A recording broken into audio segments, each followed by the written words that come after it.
My name is Kai, and for most of my life, I was afraid of the ocean. Not the beach, not the sound of waves, not even the salty breeze that rolled through my hometown every evening.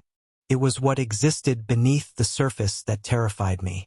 The unknown, the darkness, the feeling that an entire world existed below the waves, completely beyond my control. Most people who visited our town couldn't understand that fear. They arrived with cameras and beach umbrellas, eager to swim and explore. They looked at the ocean and saw freedom. I looked at it and saw endless possibilities for things to go wrong. Maybe that sounds ridiculous. The scent of salt water was woven into every memory of my childhood. For years I believed it, until Leo came crashing back into my life with another one of his impossible ideas. But before I tell you about that, you need to understand who Leo was, because none of this story would have happened without him. And honestly, neither would I. Leo and I met when we were 6 years old. Our first conversation started with a disaster. At least it looked like a disaster from my perspective. I was sitting on the beach drawing castles in the sand when I heard someone shout. I looked up. A boy was climbing a steep rocky cliff overlooking the shoreline. Even from a distance, it seemed dangerous. The rocks were wet. The tide was rising. And the boy clearly had no idea what he was doing. Or maybe he did. Either way, he slipped. My heart nearly stopped. I jumped to my feet and screamed. The boy tumbled down several feet before landing in a patch of soft sand. I expected tears, panic, something. Instead, he sat up laughing. Actually laughing. Like falling off cliffs was the funniest thing in the world.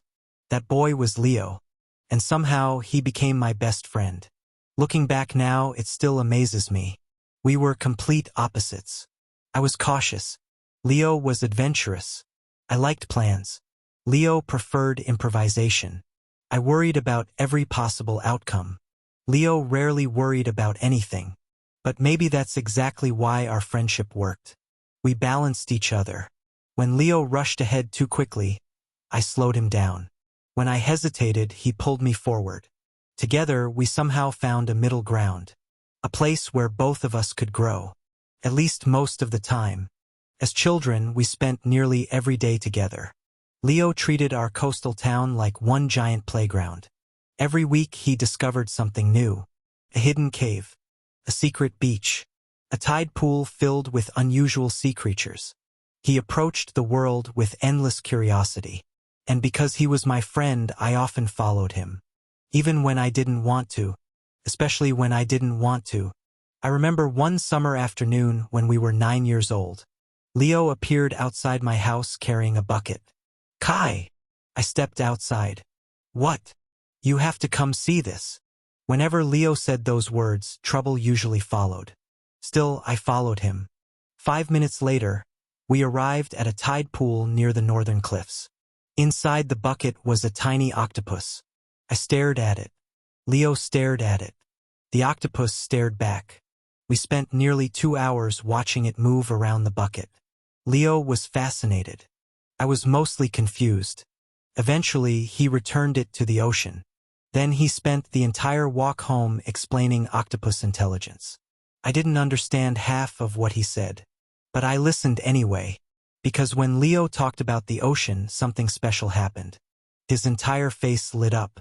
You could hear the passion in his voice. Even as a child, he loved the sea more than anyone I'd ever met. And I think part of me admired that. The certainty, the purpose, the way he always seemed to know exactly where he belonged. As we got older, that passion only grew stronger. By the time we reached high school, Leo had already decided what he wanted to do with his life. He wanted to explore the ocean, not just visit it, not just study it, explore it. Every hidden reef, every underwater canyon, every mystery waiting beneath the waves. Meanwhile, I still had no idea what I wanted. Whenever adults asked about my future, I changed my answer every few months. Artist, designer, writer, photographer. I liked many things, but I loved none of them the way Leo loved the ocean. Sometimes I envied that. Having a dream that clear must have felt incredible. Then again, maybe I already had something equally valuable. I had a friend who never stopped believing in me, even when I struggled to believe in myself. Life moved quickly after graduation, faster than either of us expected. Leo left town to study marine science. I moved to the city and attended design school. For the first time in our lives, we weren't together every day. The adjustment was difficult, at least for me, but Leo handled it surprisingly well. Not because he cared less, because he was busy chasing his dream. Every few weeks he'd send photos from his latest adventures. Coral reefs, research vessels, sea turtles, dolphins, underwater caves. His life looked like something from a documentary. Meanwhile, my photos mostly featured computer screens and coffee cups. Sometimes I joked that he was living enough adventure for both of us. The funny thing was, that wasn't entirely a joke. Part of me enjoyed experiencing the world through his stories. Felt safer that way. I could admire the ocean without facing it, without challenging my fears, without changing. At the time, I thought that arrangement would last forever. I was wrong. Several years later, I returned to our hometown. Remote work made it possible. And honestly, I missed the coast. Not the ocean. The town. At least that's what I told myself. I rented a small apartment overlooking the harbor. The view was beautiful. Fishing boats drifted across the water each morning. Sunsets painted the horizon gold every evening. Life felt comfortable, predictable, safe. Then one rainy Thursday evening, someone knocked on my door. I already knew who it was. Only one person knocked like they were announcing the arrival of a marching band. I opened the door. There stood Leo. Wind-blown hair, huge backpack, ridiculously cheerful smile. Nothing about him had changed. Kai! Leo! He pulled me into a hug before I could react. Then he walked inside like he owned the place. Some things truly never change. I made coffee. Leo explored my apartment. Then he stopped beside the window. The harbor stretched beyond the glass. Rain danced across the ocean surface. For a moment he simply watched. You know, he said, you finally moved back. I did. Took you long enough. I smiled. It only took 7 years. Exactly. Then his expression shifted. Suddenly he looked excited. Dangerously excited. I knew that look. It meant he had an idea. And Leo's ideas rarely remained small for long. What? He grinned. I have something to show you. From his backpack, he removed an old photograph. The image was faded with age. The corners were worn. Yet the subject remained clear. A glowing blue pearl resting inside a giant clamshell. I frowned. What is this? Leo sat down across from me. His eyes sparkled with anticipation. The blue pearl. I stared at him. The what? The blue pearl. That doesn't explain anything. He laughed. Then he began telling me a story that fishermen had shared for generations. A story about a hidden underwater valley far beyond the Coral Crescent Reef, a place few people had ever seen. According to legend, the valley was protected by an ancient sea turtle, and deep within that valley rested a giant clam containing a luminous blue pearl unlike anything else in the world. I listened patiently, then I leaned back. So, a fairy tale. Leo shook his head. A legend. Same thing. Not always. I rolled my eyes. He smiled. Then he said the words that changed everything. I'm going to find it. Silence filled the room. Rain tapped against the window. I stared at him. You can't be serious. I'm completely serious. You think a magical pearl exists somewhere in the ocean? I think every legend starts with a grain of truth. I should have laughed. Instead, I looked at the photograph again. Something about it felt different. Not magical. Possible. And that thought unsettled me more than I expected. Because if the blue pearl was real, then the world might be larger than I imagined. And larger worlds often require courage. A quality I wasn't entirely sure I possessed. That night, after Leo left, I couldn't stop thinking about the photograph, or the ocean, or the hidden valley. or the possibility that somewhere beyond the horizon, a mystery waited to be discovered. Outside my window, waves rolled across the dark water. The harbor lights reflected against the surface. Everything seemed calm, peaceful. Yet inside me, something had begun to stir. A feeling I hadn't experienced in years. Curiosity, and perhaps something else. Something even more dangerous. Hope. Because for the first time in a very long time, I found myself wondering what might happen if I stopped letting fear decide the limits of my life. And that question would soon change everything. The night Leo showed me the photograph of the blue pearl, I barely slept. Every time I closed my eyes, I saw the ocean. Not the dark, frightening ocean I had imagined throughout my childhood. A different ocean. An ocean filled with possibilities. An ocean hiding mysteries waiting to be discovered. The idea unsettled me, because for years I had built my life around avoiding fear. Now, for the first time, I was considering walking directly toward it. The next morning, I stood on my apartment balcony watching fishing boats leave the harbor. The sea was calm. Sunlight danced across the surface.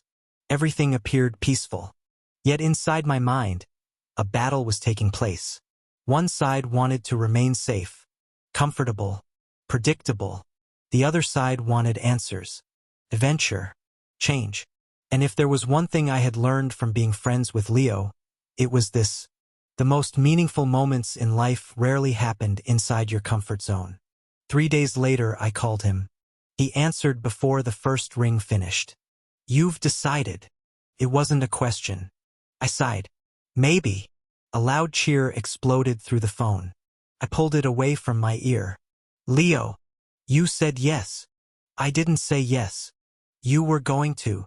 I hated how well he knew me. "Fine," I said. "I'm coming." For a moment, silence filled the line.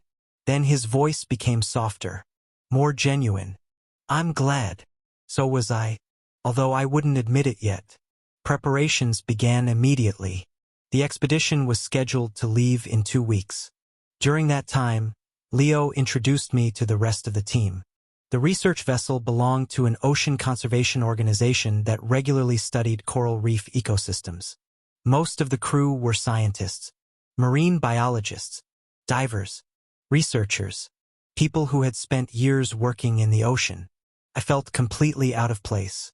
At our first meeting, everyone seemed confident and experienced. Meanwhile, I couldn't even imagine putting my head underwater. The expedition leader was a woman named Maya. She had spent over 15 years exploring reefs around the world. Her calm confidence instantly made everyone feel comfortable, including me. When Leo introduced us, she smiled.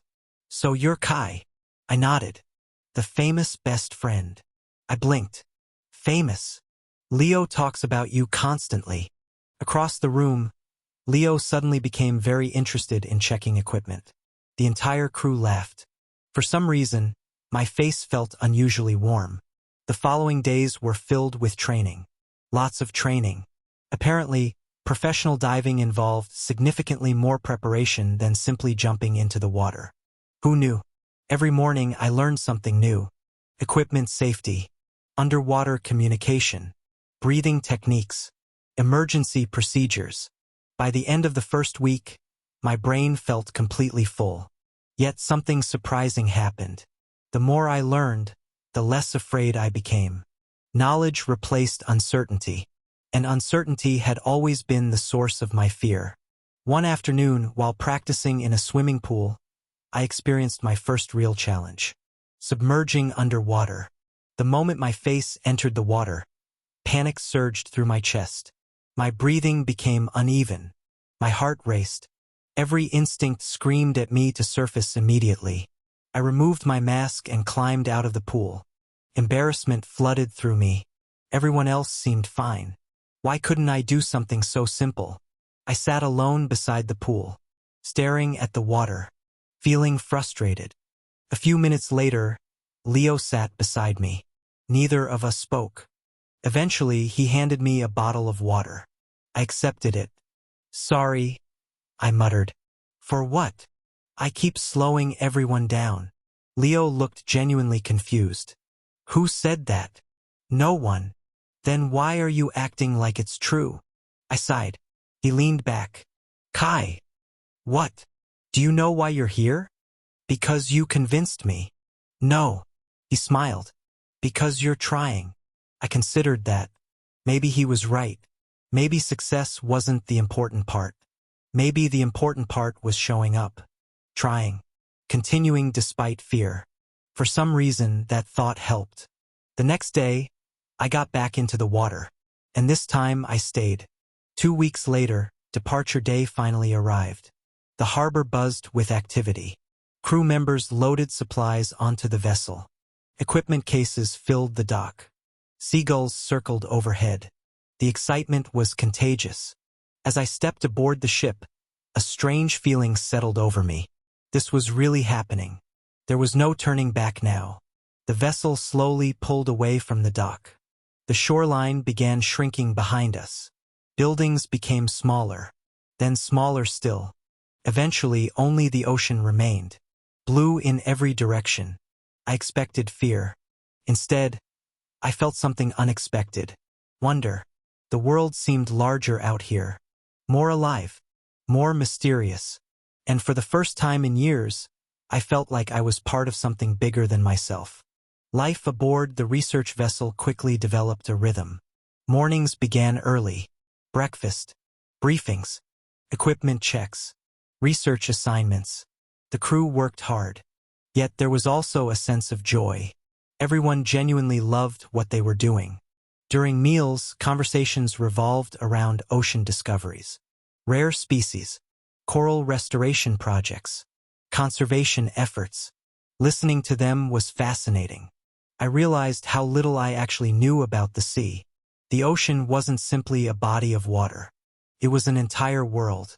A living ecosystem connected in countless ways.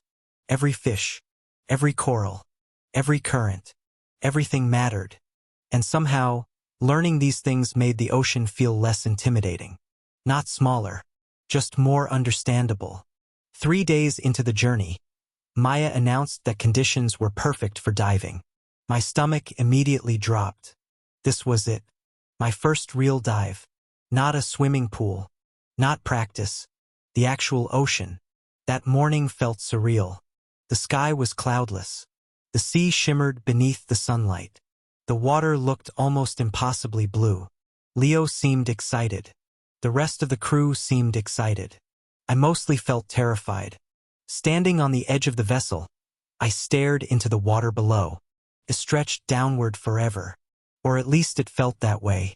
Every fear from childhood suddenly returned. What if something went wrong? What if I panicked? What if I couldn't do it? My thoughts spiraled. Then a hand landed on my shoulder. Leo, you okay? No. He laughed softly. Good. What? Nervous means you care. I wasn't sure that made sense. But somehow it helped. Then he extended his hand. The same way he had countless times throughout our lives. Whenever I hesitated. Whenever I doubted myself. Whenever I needed courage. Trust me. I looked at him and realized something important. I always had. So I took his hand. Together we stepped forward. And jumped. The ocean swallowed us. For a brief moment, panic exploded through my chest. Then everything changed. Silence. Not complete silence. A different kind. Peaceful silence. The kind that exists beneath the surface of the world. Sunlight streamed through the water like golden pillars. Tiny bubbles drifted upward. The ocean glowed around us. I looked down, then froze. Not from fear. From amazement. Below me stretched a coral reef unlike anything I had ever imagined. Thousands of colors filled the seafloor. Bright oranges, deep purples, brilliant blues. Schools of fish moved together like living clouds. Every direction revealed something beautiful, something extraordinary. The ocean wasn't empty. It was alive. More alive than I had ever realized. Leo swam beside me. Even through his diving mask, I could see him smiling. And for the first time in my life, I understood why he loved this world so much. The dive lasted less than an hour. Yet it changed everything. When we returned to the surface, I couldn't stop laughing. I couldn't stop smiling. I couldn't stop talking. The ocean I had feared for so many years wasn't what I expected. It wasn't darkness. It wasn't danger. It was wonder. Pure wonder. That evening, I sat alone on the deck watching the sunset. The sky burned gold and crimson. The sea reflected every color. Footsteps approached. Leo sat beside me. Neither of us spoke for a while. Eventually he smiled. So, I looked toward the horizon, then back at him. You were right. His grin widened immediately. I know. I laughed. For once, I didn't mind admitting it. Because somewhere beneath those waves, something had changed. Not the ocean. Me. And deep inside, I knew this journey was only beginning. The blue pearl still waited somewhere beyond the horizon. Hidden. Mysterious. Calling us forward. And for the first time in my life, I was ready to follow. When people talk about life-changing moments, they usually describe something dramatic. A single event. A sudden revelation. A moment when everything changes at once. But that wasn't how it happened for me. My transformation came slowly, like the tide. A little more each day. Ever since my first dive, something inside me had shifted. The ocean no longer felt like an enemy. Instead, it felt like an invitation. Every morning I woke eager to see what waited beneath the surface. Every dive revealed something extraordinary. And with every new discovery, my fear faded further into the background. It never disappeared completely, but it stopped controlling me. For the first time in my life, I felt free. A week after my first dive, we arrived at one of the most beautiful coral reef systems I had ever seen. The crew called it the Garden Reef. The name barely did it justice. The moment we descended into the water, colors exploded around us. Corals stretched across the seafloor like underwater forests. Bright orange branches reached toward the sunlight. Massive purple formations resembled castles. Tiny fish darted through narrow passages like living jewels. The entire reef seemed alive, not simply inhabited by life, alive itself. As I floated above the coral, I found myself smiling. It still amazed me that this world had existed my entire life. Hidden beneath the waves, waiting. The ocean had always seemed empty from the surface. Now I understood how wrong I had been. Leo swam beside me, pointing toward something in the distance. I followed his gesture and froze. A sea turtle. A real sea turtle. It moved through the water with effortless grace. Its flippers barely seemed to move, yet it glided forward like it belonged to another world. Which I suppose it did. For several minutes, we followed it from a respectful distance. Watching, learning, admiring. The turtle never appeared afraid. It simply continued its journey. Calm, peaceful, confident. Something about it reminded me of Leo. Back aboard the vessel, I couldn't stop talking about the encounter. The crew laughed. Apparently, my enthusiasm had become a daily source of entertainment. Careful, Maya said. At this rate, you'll become a marine biologist. I smiled. I think one ocean expert in this friendship is enough. Leo looked offended. Only one. Definitely only one. Everyone laughed. The truth was, I loved learning about the ocean. But more than that, I loved seeing it through Leo's eyes. Every creature had a story. Every reef had a purpose. Every ecosystem mattered. His passion was contagious. And I found myself paying closer attention whenever he spoke. Not because of the information, because of him. That realization arrived unexpectedly. One evening after dinner, I stood alone on the deck. The sun had nearly disappeared below the horizon. Golden light stretched across the water. The sea looked endless, beautiful, peaceful. I heard footsteps behind me. Leo, of course. He joined me at the railing. For a while, neither of us spoke. The silence felt comfortable, familiar. Then he smiled. You're happier. I looked at him. What makes you think that? You smile more. I laughed. That's your scientific analysis? It is. And I was right. Unfortunately, he was. The strange part was realizing why. At first, I assumed it was because of the adventure, the discoveries, the ocean. But the longer I thought about it, the more I realized something else. The happiest moments weren't necessarily the dives. They were the moments shared with Leo, watching sunsets together, talking late into the night, laughing with the crew, simply being beside him. The realization unsettled me, because friendship wasn't supposed to make your heart race. It wasn't supposed to make you notice how sunlight reflected in someone's eyes. It wasn't supposed to make ordinary moments feel extraordinary. Yet somehow that was exactly what was happening. And for the first time, I began wondering whether my feelings were changing. A few days later, we encountered manta rays. Nothing could have prepared me for that experience. We descended into open water shortly after sunrise. Visibility was perfect. The ocean stretched endlessly in every direction. Then shadows appeared below us. Large shadows, moving gracefully through the blue. My heart skipped a beat. At first, I thought they were enormous birds, which made no sense underwater. Then the shapes became clearer. Manta rays, gigantic, elegant, beautiful. Their wings seemed to span several meters. Yet they moved with incredible gentleness. The entire encounter felt dreamlike. One manta ray passed directly above us. For a brief moment, it blocked the sunlight. The creature looked almost mythical, ancient, wise. I watched in awe as it disappeared into the distance. Moments like that changed people. I knew because they were changing me. Later that evening, the weather shifted. Dark clouds gathered along the horizon. The ocean became restless. Wind strengthened. Crew members moved quickly across the deck securing equipment. Maya studied weather reports with growing concern. A storm was approaching, a large one. By sunset, the sky had turned gray. Waves crashed against the vessel with increasing force. The atmosphere aboard ship changed immediately.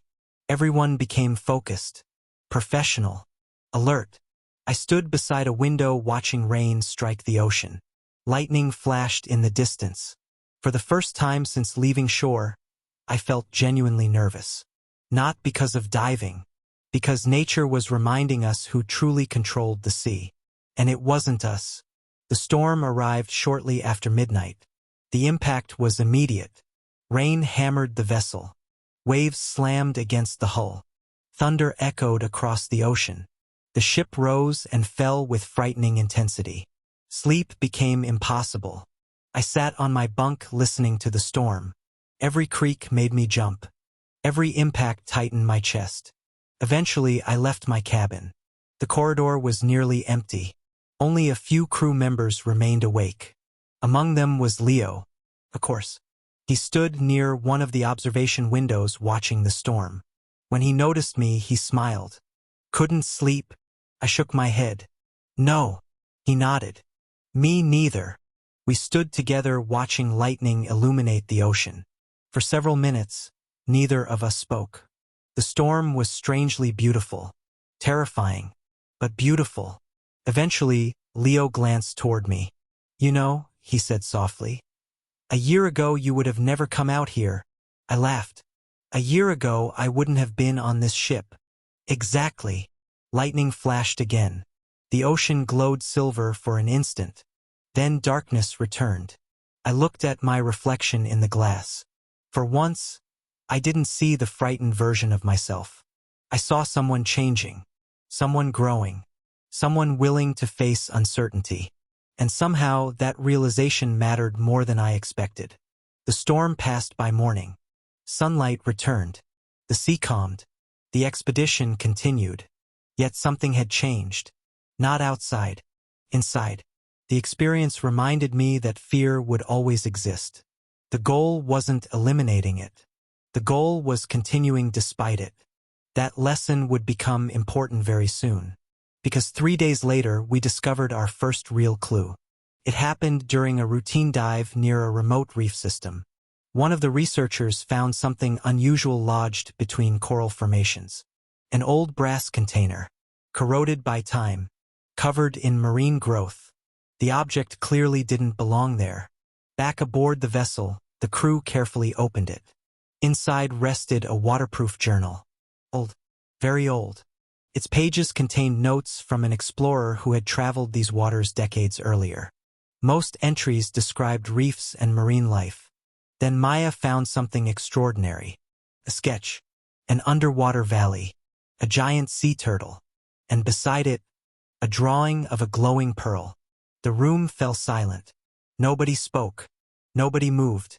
Finally, Leo looked at me. His eyes shone with excitement. This is it. For once, I believed him, because somewhere beyond the horizon, hidden beneath the ocean we had only begun to understand, a mystery waited. The blue pearl. And for the first time, it no longer felt like a legend. Felt real. Very real. And somehow, I knew our greatest adventure was about to begin. The journal changed everything. Before its discovery, the blue pearl had been little more than a fascinating legend. A story. Possibility. Now it felt real. The weathered pages contained details no storyteller could have invented. Coordinates. Ocean currents. Sketches of unusual coral formations. Observations recorded by someone who had clearly spent years exploring these waters. Most importantly, there was a map. Not a complete map. Just enough information to suggest a destination. A hidden underwater valley somewhere beyond the Coral Crescent Reef. The crew spent 2 days studying every page. Comparing notes. Analyzing old charts. Cross-referencing locations. The deeper we investigated, the more convincing the evidence became. Eventually Maya gathered everyone in the briefing room. Her expression said everything. We found it. The room immediately erupted with excitement. She pointed toward a map displayed on a large screen. A location blinked near the edge of an unexplored marine region. Far beyond our original route. Far beyond any area commonly visited by divers. If these notes are accurate, Maya said, the valley should be somewhere here. Silence filled the room. The reality finally settled in. We were close. Closer than anyone had imagined.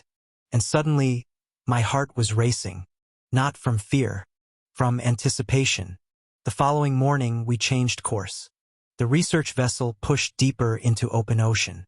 Day after day, the sea stretched endlessly around us. No islands. No fishing boats. No signs of civilization. Only water. Blue in every direction. The isolation felt strangely peaceful. At night, the stars seemed brighter than I had ever seen. Without city lights, the sky transformed into a river of silver. Sometimes I stood alone on deck for hours, listening to the waves, watching the horizon, thinking about the journey, about how much I had changed, about Leo, especially Leo. The feelings I had been trying to ignore continued growing stronger. Every conversation mattered. Every smile lingered longer than it should. Every moment beside him felt important. And yet I remained silent, because some fears are harder to overcome than others. Diving into the ocean was one thing. Confessing your heart was something entirely different. 3 days later, the lookout spotted something unusual. Coral towers. Massive ones. Rising toward the surface. Exactly as described in the journal. Excitement spread through the ship. We had reached the first landmark. The valley had to be nearby. Maya immediately organized a dive team. For obvious reasons, Leo volunteered.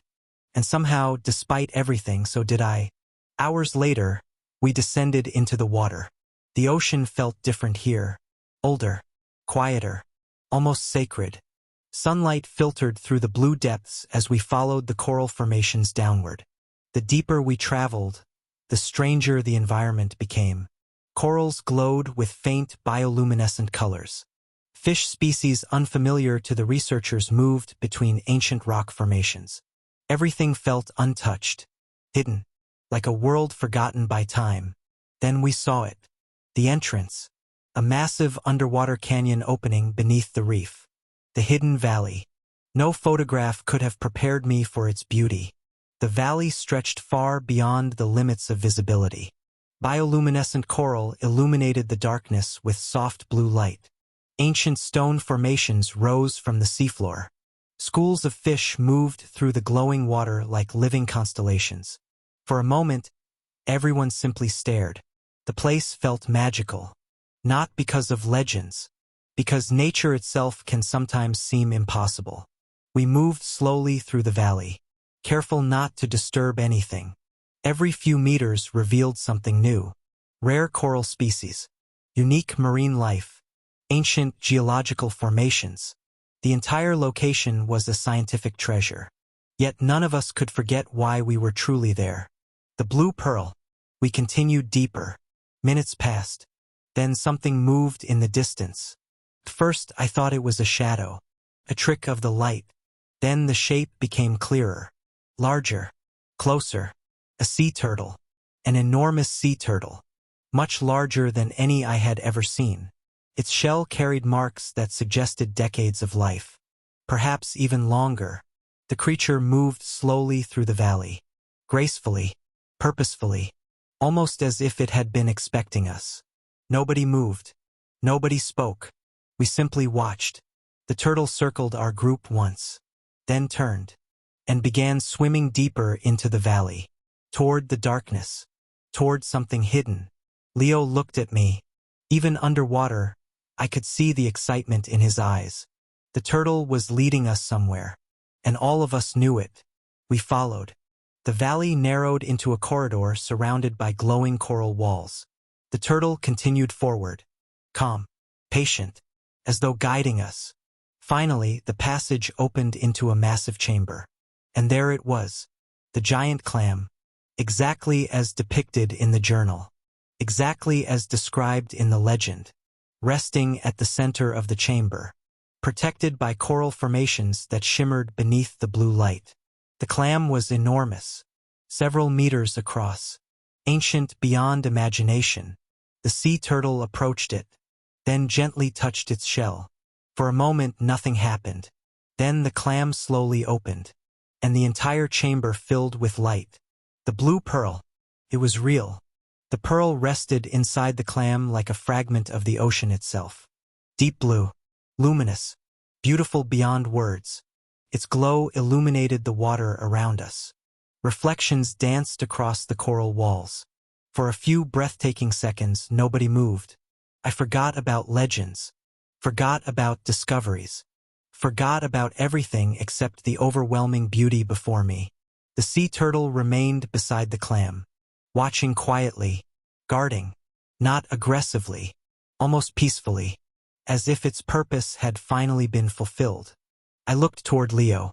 His eyes reflected the pearl's blue light, and suddenly I realized something. The greatest treasure in my life wasn't inside that clam. It never had been. When we returned to the surface, celebration erupted across the vessel. The discovery was extraordinary, historic. Scientists documented every detail. Researchers celebrated years of work. The crew laughed, cheered, and shared stories late into the night. Yet despite all the excitement, my thoughts remained focused on one person, Leo, because discovering the blue pearl had taught me something important. Fear only grows stronger when you avoid it, and I was tired of avoiding things, including my feelings. That night, long after the celebration ended, I stood alone on the deck. The ocean was calm. Moonlight reflected across the water. The stars seemed endless. Footsteps approached behind me. I didn't need to turn around. I already knew. Leo joined me at the railing. For a while, neither of us spoke. The silence felt familiar, comfortable. Then he smiled. "We found it." I nodded. "We did." His eyes drifted toward the horizon. "Remember when you said you'd never go diving?" I laughed softly. "I remember. You were terrified. I was. And now." I looked at the ocean. The same ocean I had feared my entire life. Then I looked at him. The answer suddenly felt simple. Now I'm more afraid of not trying. For a moment, Leo simply stared. Then his smile faded into something gentler, something more vulnerable. And I knew. This was the moment. The moment I had feared for weeks. Maybe years. My heart pounded. But I didn't look away. Leo. Yeah. I took a deep breath. Then stepped into the unknown one final time. I love you. The words hung in the night air. Simple. Honest. Terrifying. For a second, neither of us moved. Then Leo laughed. Not because he was rejecting me. Because he looked relieved. You have terrible timing. I blinked. What? He shook his head. Kai. I've been waiting forever. My brain completely stopped functioning. He smiled. The kind of smile I'd seen thousands of times. Yet somehow it looked entirely new. I love you too. Everything else disappeared. The ocean. The stars. The ship. For a moment only Leo existed. And suddenly every fear seemed worth it. Every step. Every risk. Every challenge. Because they had led me here. To this moment. To him. 1 year later, the Blue Pearl discovery had become famous around the world. Yet neither of us cared much about the attention. Instead, we focused on something else. Using that discovery to protect the ocean. Together we founded a marine conservation center near our hometown. Children visited every week. Families learned about coral reefs. Researchers collaborated on restoration projects. And every day, we shared our love for the ocean with others. Sometimes we still returned to the hidden valley. The giant clam remained there, protected, undisturbed.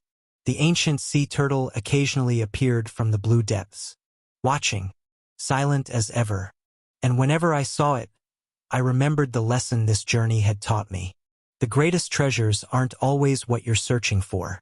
Sometimes they're what you discover along the way. I thought I was looking for a legendary pearl. Instead, I found courage, purpose, a new life, and the person I loved most.